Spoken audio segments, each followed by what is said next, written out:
नमस्कार दोस्तों, study light YouTube channel में एक बार फिर से स्वागत है। और दोस्तों हम कर रहे हैं आरएस प्रीलिम्स 2023 की प्रिपरेशन, और जिसमें हम पढ़ रहे हैं इंडियन पॉलिटी।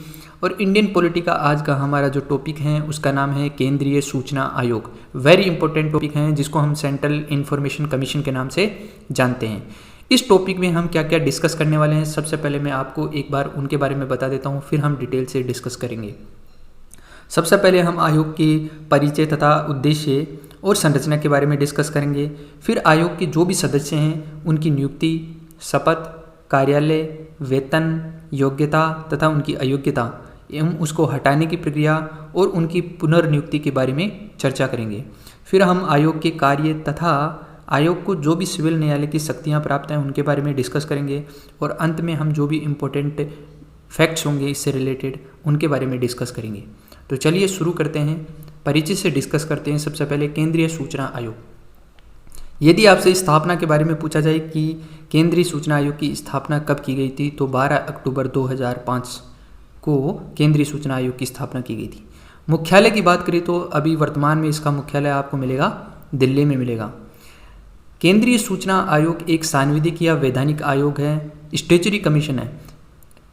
सांविधिक या वैधानिक आयोग का मतलब है कि किसी अधिनियम के द्वारा इसकी स्थापना की गई थी, और वह अधिनियम है सूचना का अधिकार अधिनियम 2005। इसकी धारा 12(1) के तहत केंद्र सरकार द्वारा इसकी स्थापना की गई थी 12 अक्टूबर 2005 को।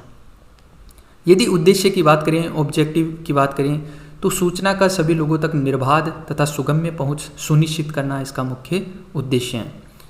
संरचना की बात करें, स्ट्रक्चर की बात करें, तो आयोग में कुल 11 सदस्य होते हैं। आयोग में कुल 11 सदस्य होते हैं। इसमें एक होता है मुख्य सूचना आयुक्त और 10 होते हैं अन्य केंद्रीय सूचना आयुक्त। टोटल 11 होते हैं। मुख्य सूचना आयुक्त की बात करें तो वर्तमान में श्री YK सिन्हा इसके मुख्य सूचना आयुक्त हैं। वेरी इंपॉर्टेंट है, वर्तमान में मुख्य सूचना आयुक्त कौन है? श्री YK सिन्हा। आयोग के सदस्यों की यदि नियुक्ति यानी अपॉइंटमेंट की बात करें तो इनकी नियुक्ति करता है राष्ट्रपति, वह भी एक चयन समिति की सिफारिश पर। और जो चयन समिति होती है उस चयन समिति में 3 लोग होते हैं। एक होता है प्रधानमंत्री जो कि उस चयन समिति का अध्यक्ष होता है।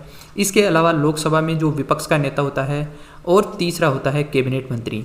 तो ये तीनों मिलकर चयन समिति में रहते हैं, और इन चयन समिति की सिफारिश के आधार पर राष्ट्रपति आयोग के सदस्यों की नियुक्ति करता है। ओथ की बात करें, शपथ की बात करें, तो शपथ राष्ट्रपति दिलवाता है आयोग के सदस्यों को। कार्यकाल यानी टेन्योर की बात करें तो वर्तमान में आयोग के सदस्यों का कार्यकाल 3 वर्ष है। वेरी इंपॉर्टेंट है, आयोग के सदस्यों का कार्यकाल 3 वर्ष है, जिसको 2019 में ही संशोधन किया गया है। क्योंकि इससे पहले जो आयोग के सदस्य हुआ करते थे उनका कार्यकाल 5 वर्ष या 65 वर्ष की आयु जो भी पहले हो हुआ करता था। लेकिन 2019 में केंद्र सरकार ने इसमें संशोधन कर दिया और इसका कार्यकाल 3 वर्ष कर दिया गया। वेरी इंपॉर्टेंट एक नोट है कि राज्य सूचना आयोग में भी कार्यकाल केंद्र सरकार के द्वारा ही निर्धारित किया जाता है। वेरी वेरी इंपॉर्टेंट है कि राज्य सूचना आयोग में भी कार्यकाल केंद्र सरकार के द्वारा ही निर्धारित किया जाता है। ठीक है। इसके बाद में बात करें वेतन की, तो मुख्य सूचना आयुक्त का वेतन होता है 2.5 लाख रुपये प्रतिमाह है, और अन्य सूचना आयुक्त का वेतन होता है 2.25 लाख रुपये प्रतिमाह है। इसका संशोधन भी 2019 में ही किया गया है। जो वेतन मिलेगा वो मुख्य सूचना आयुक्त को 2.5 लाख रुपये प्रतिमाह है, और अन्य सूचना आयुक्तों को 2.25 लाख रुपये प्रतिमाह है मिलेगा। आयोग के सदस्यों की योग्यता या क्वालिफिकेशन की बात करें तो सूचना का अधिकार अधिनियम 2005 की धारा 12 के क्लोज 5 के तहत ये कहा गया है कि जो मुख्य सूचना आयुक्त हैं और जो अन्य सूचना आयुक्त हैं उनकी जो योग्यता है वो होनी चाहिए विधि, विज्ञान और प्रौद्योगिकी, समाज सेवा, प्रबंध, पत्रकारिता, जनसंपर्क माध्यम या प्रशासन तथा शासन का व्यापक ज्ञान और अनुभव रखने वाले जनजीवन में प्रख्यात व्यक्ति होंगे। यानी इन सभी क्षेत्रों में से किसी भी क्षेत्र में प्रख्यात होनी चाहिए मुख्य सूचना आयुक्त और अन्य सूचना आयुक्त। अयोग्यता यानी डिसक्वालिफिकेशन की बात करें तो यदि ये जो आयोग के सदस्य हैं ये संसद का सदस्य यानी MP हो, विधानमंडल का सदस्य यानी MLA या MLC हो, या फिर लाभ के पद पर हो, तो इन सदस्यों को अयोग्य ठहराया जा सकता है। आयोग के सदस्यों की निष्कासन प्रक्रिया या फिर उनको पद से हटाने की प्रक्रिया क्या है? तो दो प्रकार से हटाया जा सकता है, एक है सर्वोच्च न्यायालय की जांच के पश्चात और दूसरा है सर्वोच्च न्यायालय की जांच के बिना। सर्वोच्च न्यायालय की जांच के पश्चात दो आधार हैं, जिसमें एक है सिद्ध कदाचार और दूसरा है अक्षमता। इन दो आधारों पर हटाया जा सकता है, लेकिन सुप्रीम कोर्ट की जांच के पश्चात। इसके अलावा सुप्रीम कोर्ट की जांच के बिना भी हटाया जा सकता है।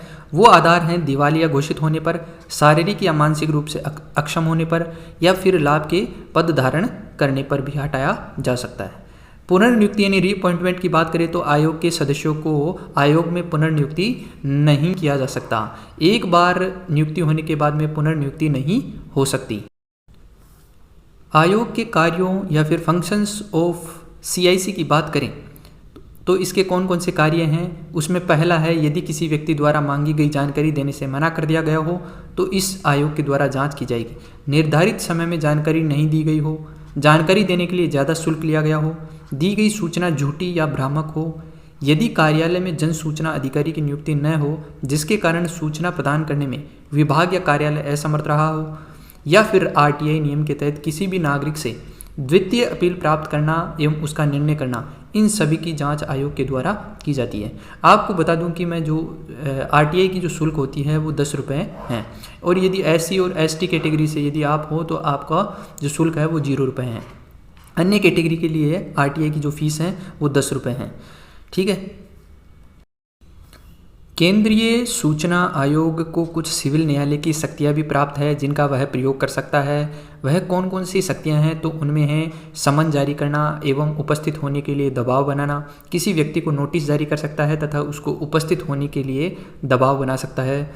इसके अलावा किसी न्यायालय या कार्यालय से सार्वजनिक दस्तावेज को मांगना, शपथ पत्र के रूप में साक्ष्य प्राप्त करना, कार्यालय से दस्तावेज मांगना एवं उनकी जांच करना तथा दस्तावेज प्रस्तुत करने एवं गवाह की उपस्थिति के लिए समन जारी करना, ये सब सिविल न्यायालय की शक्तियां हैं आयोग के पास में।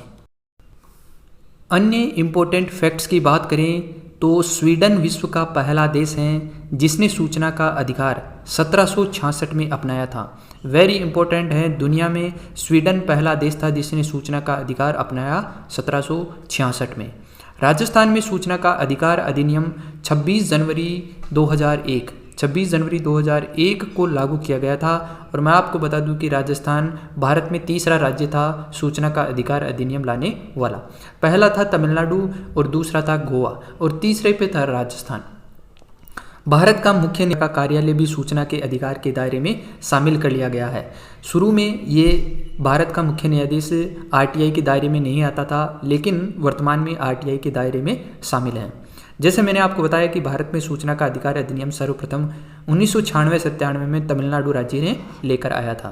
तो ये हमारा सूचना का जो सूचना आयोग था, राष्ट्रीय सूचना आयोग, वो एक टॉपिक था जिसको मैंने कंप्लीट कर दिया। आई होप कि आपको समझ में आया होगा। तो स्टडी लाइट यूट्यूब चैनल को सब्सक्राइब करना ना भूलें और बेल आइकन जरूर दबाएं, और एक लाइक और शेयर तो बनता है। धन्यवाद दोस्तों।